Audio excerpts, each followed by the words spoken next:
Assalamualaikum warahmatullahi wabarakatuh. Perkenalkan, nama saya Hari Putra Ananda, NIM 210501124.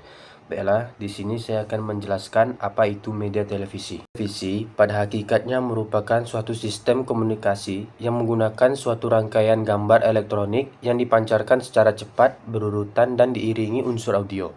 Walaupun demikian, pengertian ini harus dibedakan dengan media film yang merupakan rangkaian gambar yang diproyeksi dengan kecepatan 24 bingkai per detik sehingga gambar tampak hidup. Televisi mempunyai kata istilah yaitu tele yang berarti jarak dalam bahasa Yunani dan visi yang berarti citra atau gambar dalam bahasa Latin. Jadi, kata televisi berarti suatu sistem menggunakan peralatan yang mengubah cahaya dan suara dalam gelombang elektrik dan mengubah dari suatu sistem ke sistem lainnya dengan kembali ke dalam cahaya yang dapat dilihat dari suara yang dapat didengar dengan menyampaikan isi pesan dalam bentuk audio visual gerak. Sejarah dari media televisi, cikal bakal televisi adalah piringan pemindai yang ditemukan oleh insinyur yang berkebangsaan Jerman bernama Paul Nipkow.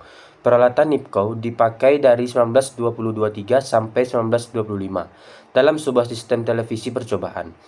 Pada 1926, ilmuwan Skotlandia bernama John Logie Baird menyempurnakan metode pemindaian ini. Kemudian pada 1923, insinyur kelahiran Rusia bernama Vladimir Zhorkin dan warga Amerika Serikat yang bernama Philo Farnsworth membangun sistem pemindaian elektronik yang menjadi prototipe kamera modern.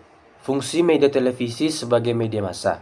Sifat yang dimiliki media televisi yang dikutip dari Harold Aswell oleh Sahril Romli menyebutkan komunikasi massa mempunyai 3 fungsi, di mana setiap fungsi tidak berdiri sendiri melainkan akan saling menunjang. Yang pertama, the surveillance of the environment, yang artinya pengawasan lingkungan. Media massa bertindak sebagai pengamat lingkungan yang selalu akan memberikan berbagai informasi atas hal-hal yang tidak dijangkau khalayak. Yang kedua yaitu the collaboration of the society in responding to the environment, yang artinya kolerasi masyarakat dalam merespon lingkungan. Media massa ini lebih menekankan kepada pemilihan penilaian, penafsiran tentang apa yang patut disampaikan pada khalayak. Dengan demikian, media massa dapat dinilai sebagai gatekeeper dari arus informasi. Dan yang ketiga yaitu the transmission of the social heritage from generation to generation. Yang artinya transmisi warisan sosial dari generasi ke generasi. Media massa berfungsi sebagai jembatan tata nilai dan budaya dari generasi satu ke generasi berikutnya, atau dengan kata lain media pendidikan. Dan media televisi juga berkaitan dengan hukum etika.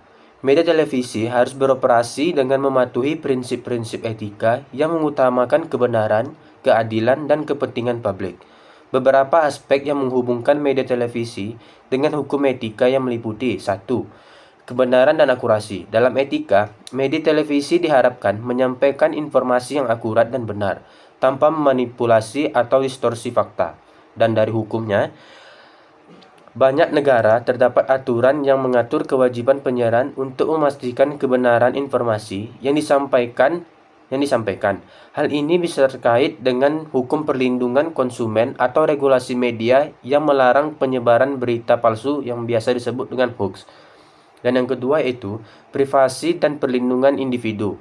Dalam etika, media televisi diharapkan untuk menghormati hak privasi individu, menghindari pemberitaan yang merugikan atau mencemarkan nama baik seseorang tanpa dasar hukum yang jelas. Dari hukumnya, ada banyak peraturan hukum yang melindungi privasi individu, seperti Undang-Undang Perlindungan Data Pribadi. Penyiaran yang melanggar hak privasi seseorang dapat menimbulkan tuntutan hukum. Selanjutnya, yang ketiga yaitu pengaruh terhadap anak dan remaja.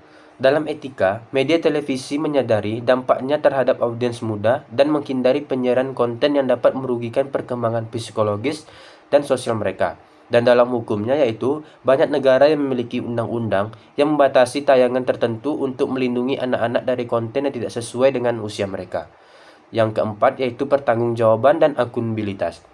Dalam etika, penyiar televisi dan produser serta jurnalis memiliki tanggung jawab untuk menjaga integritas program yang disiarkan dan harus siap bertanggung jawab atas yang ditampilkan. Dari hukum, media televisi harus mematuhi peraturan yang ditetapkan oleh lembaga penyiaran dan regulator pemerintah, serta bertanggung jawab jika melanggar aturan atau menyiarkan konten yang merugikan publik. Ada juga contoh kasus media dalam televisi yang melanggar hukum etika, seperti kasus konten yang tidak pantas atau yang biasa disebut dengan pornografi atau kekerasan. Pada tahun 2015, sebuah stasiun televisi di Indonesia menyiarkan adegan kekerasan yang sangat eksplisit dalam sebuah acara reality show. Adegan tersebut sangat mengganggu dan tidak pantas ditayangkan di siang hari.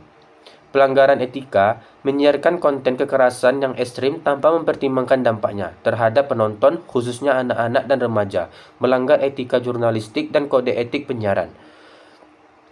Pelanggaran hukum berdasarkan peraturan dari Komisi Penyiaran Indonesia atau biasa disebut dengan KPI dan peraturan pemerintah yang mengatur jam tayang serta konten media. Tayangan seperti ini bisa dikenakan sanksi mulai dari teguran hingga pencabutan izin siaran. Di Indonesia, lembaga penyiaran juga harus mematuhi standar yang ditetapkan oleh KPI untuk melindungi anak-anak dan keluarga. Kesimpulan yang dapat diambil yaitu media televisi memiliki tanggung jawab moral dan hukum yang sangat besar. Penyiaran yang etis bukan hanya soal mengikuti aturan, tetapi juga tentang membangun kepercayaan publik, melindungi kepentingan masyarakat, dan memberikan kontribusi positif terhadap perkembangan budaya dan peradaban. Oleh karena itu, kolaborasi antara pemerintah, lembaga pengawasan, dan masyarakat sangat perlu dilakukan untuk menciptakan media yang lebih berkualitas, bertanggung jawab, dan mematuhi prinsip etika yang kuat. Baiklah, sekian dari saya. Mohon maaf apabila ada kesalahan. Saya Ripter Anda pamit undur diri. Assalamualaikum warahmatullahi wabarakatuh.